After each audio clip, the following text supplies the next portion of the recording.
AIMIM ने बिहार में 32 सीटों पर चुनाव लड़ने का किया ऐलान। उम्मीदवारों का ऐलान होगा बहुत जल्द।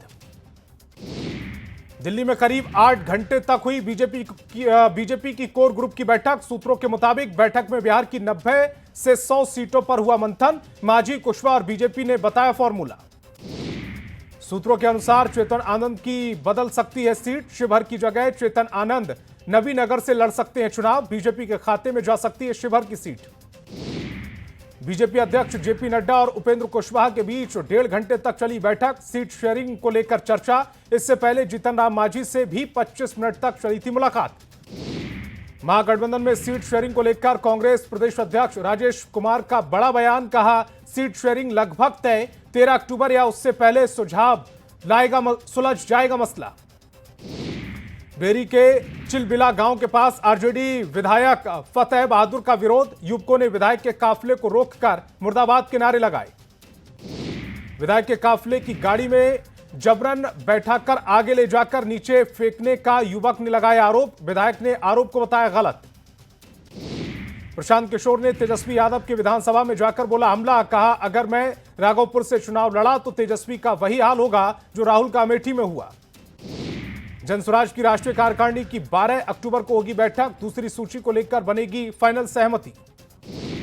सीट शेयरिंग को लेकर जेपी नड्डा की जीतन राम मांझी के साथ मुलाकात। संतोष सुमन, धर्मेंद्र प्रधान और विनोद तावड़े और सम्राट चौधरी भी रहे मौजूद। न्यूज 18 के पास सबसे पहले आरजेडी उम्मीदवारों की संभावित लिस्ट। कई नए चेहरों को मौका दे सकती है आरजेडी। कई पुराने चेहरों पर फिर किया जा सकता है भरोसा। बेटे ऋतुराज के साथ जेडीयू में शामिल हुए पूर्व सांसद अरुण कुमार। जेडीयू के कई नेताओं ने अरुण कुमार का किया स्वागत। वैशाली के राघोपुर में प्रशांत किशोर का बयान। कहा, मैं यहां के उम्मीदवार कैसा हो इसको लेकर आया हूं। अरुण कुमार के जेडीयू में शामिल होने पर संजय झा का बयान। कहा, अरुण कुमार के पार्टी में आने से पार्टी मजबूत होगी। अरुण कुमार के जेडीयू में शामिल होने पर केंद्रीय मंत्री ललन सिंह का बयान। कहा, चंद्रेश्वर चंद्रवंशी और अरुण कुमार की जोड़ी मगध और जहानाबाद की धरती पर करेगी कमाल। पटना में राबड़ी आवास पर आरजेडी की बड़ी बैठक। बैठक में गठबंधन में सीटों को लेकर हुआ मंथन। कई सीनियर नेता रहे मौजूद। सांसद पप्पू यादव ने महागठबंधन में सीट के बंटवारे पर आरजेडी पर साधा निशाना। कहा, पहले जो आरजेडी थी वह मास पार्टी थी, लेकिन अब आरजेडी टेक्निकल है। दिल्ली में चिराग पासवान के आवास पर हुई बैठक। अपने सांसदों से अलग अलग मिले चिराग पासवान। 40 सीट मांगने वाले मुकेश सहनी का दावा। कहा, महागठबंधन में तकरार जैसी कोई स्थिति नहीं, 1-2 दिन में सीट शेयरिंग पर हो जाएगा फैसला। अलीनगर में बीजेपी विधायक मिश्री लाल यादव ने बीजेपी से दिया इस्तीफा। कहा, मेरे ही कारण अलीनगर में एनडीए की पहली बार हुई थी जीत। मोकामा में पूर्व विधायक अनंत सिंह नामांकन करने से पहले पूजा अर्चना में जुटे। 14 अक्टूबर को करने वाले हैं नामांकन। बीजेपी सांसद राजीव प्रताप रूडी ने तेजस्वी यादव पर बोला हमला। कहा, बिना जीते ही तेजस्वी यादव कर रहे कई दावे। जनसुराज के संयोजक प्रशांत किशोर ने राघोपुर में लोगों से की बात। तेजस्वी के विधानसभा क्षेत्र में लोगों से बात कर जाना हलचल। कांग्रेस सांसद मनोज कुमार ने कहा, महागठबंधन में सब कुछ ठीक है। वहीं मुकेश सहनी पर कहा, हर किसी की कुछ ना कुछ होती है चाहत। मोतिहारी में मुस्लिम समाज के नेताओं की बड़ी बैठक। सीएम नीतीश कुमार को फिर से सीएम बनाने का ऐलान। सीपीआई एमएल के राष्ट्रीय महासचिव दीपांकर भट्टाचार्य का सीटों को लेकर बयान। कहा, अधिक से अधिक सीटों पर लड़ने का लिया जा रहा फैसला। जेडीयू विधायक अमेंद्र कुमार उर्फ पप्पू पांडे फिर से चुनाव मैदान में। कुचायकोट विधानसभा से लगातार 5 बार रह चुके हैं विधायक। पप्पू पांडे ने किया रोड शो। टिकट की मांग को लेकर जेडीयू के पूर्व विधायक श्याम बहादुर सिंह का बयान। कहा, सीएम नीतीश और नेताओं से हो चुकी है बातचीत। टिकट मिलने का जताया भरोसा। जगतगुरु शंकराचार्य स्वामी अभिमुक्तेश्वरानंद सरस्वती ने गौ माता को राष्ट्र माता घोषित करने की अपील की। सभी विधानसभा क्षेत्रों में गौ भक्त प्रत्याशी उतारने का ऐलान। दिल्ली में एलजेपी रामविलास संसदीय बोर्ड की बैठक। चिराग पासवान की अध्यक्षता में सीट और उम्मीदवारों के नामों पर हुई बातचीत। प्रशांत किशोर का तेजस्वी पर करारा हमला। कहा, सिर्फ मेरे चुनाव लड़ने की चर्चा से डर गए तेजस्वी। राघोपुर छोड़ना पड़ेगा तेजस्वी यादव को। बिहार विधानसभा चुनाव में उत्तर प्रदेश के मुख्यमंत्री योगी आदित्यनाथ की भारी डिमांड। बड़े बड़े नेताओं ने अपने क्षेत्र में सीएम योगी की रैली की मांग की। लोकनायक जयप्रकाश नारायण के पैतृक गांव में आए उपराष्ट्रपति सीपी राधाकृष्णन। स्मारक स्थल पर जाकर किया माल्यार्पण।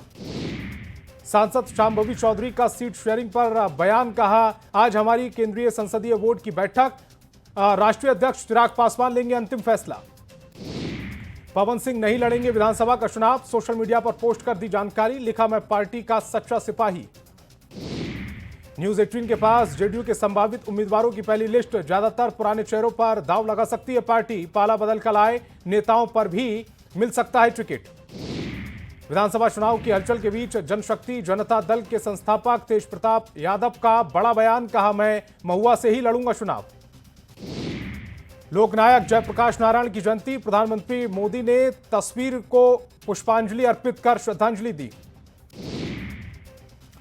उत्तर प्रदेश के उप मुख्यमंत्री केशव प्रसाद मौर्य का तेजस्वी पर बड़ा हमला। कहा, तेजस्वी यादव का बयान पूरी तरह से खोखला। बिहार की जनता एनडीए के साथ।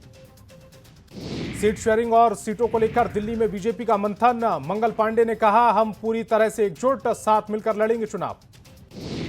वीआईपी के मुकेश सैनी ने 40 सीट की रखी मांग। न्यूज 18 से बातचीत में रखी अपनी डिमांड। मुकेश सैनी ने कहा, सीट कितनी भी दें, लड़ेंगे 40 सीट पर। मुजफ्फरपुर के गाय घाट में आरजेडी विधायक निरंतर राय का विरोध। बाढ़ पीड़ितों ने पूछा, 5 साल आप कहां थे। गोपालगंज के सांसद डॉक्टर आलोक कुमार सुमन ने फिर से बिहार में एनडीए की सरकार बनाने का किया दावा। कहा, फिर से नीतीश कुमार बनेंगे सीएम। खगड़िया में शांतिपूर्ण चुनाव संपन्न कराने को लेकर जवानों ने किया फ्लैग मार्च। गोगरी में फ्लैग मार्च के दौरान डीएम ने लोगों से भयमुक्त होकर मतदान करने की अपील की। सीवान में नामांकन की तैयारी को लेकर डीएम और एसपी ने लिया जायजा। 17 अक्टूबर तक 8 विधानसभा क्षेत्र के प्रत्याशी करेंगे नामांकन। टिकट की मांग को लेकर जदयू कार्यालय में जुटी भीड़। कार्यकर्ता और नेता पहुंचे कार्यालय। आरजेडी प्रवक्ता मृत्युंजय तिवारी ने कहा, महागठबंधन में कहीं कोई समस्या नहीं, बहुत जल्द हो जाएगा सीटों का बंटवारा। एसआईआर घुसपैठ को लेकर गृहमंत्री अमित शाह का विपक्ष पर हमला। कहा, कुछ दलों को घुसपैठियों में दिखता है वोट बैंक। भारत एक देश है, धर्मशाला नहीं। भारतीय कृषि अनुसंधान संस्थान से किसानों को बड़ी राहत। प्रधानमंत्री मोदी ने कृषि क्षेत्र में 35,440 करोड़ रुपए की दी सौगात। प्रधानमंत्री ने धन्य धान्य कृषि योजना का भी किया शुभारंभ।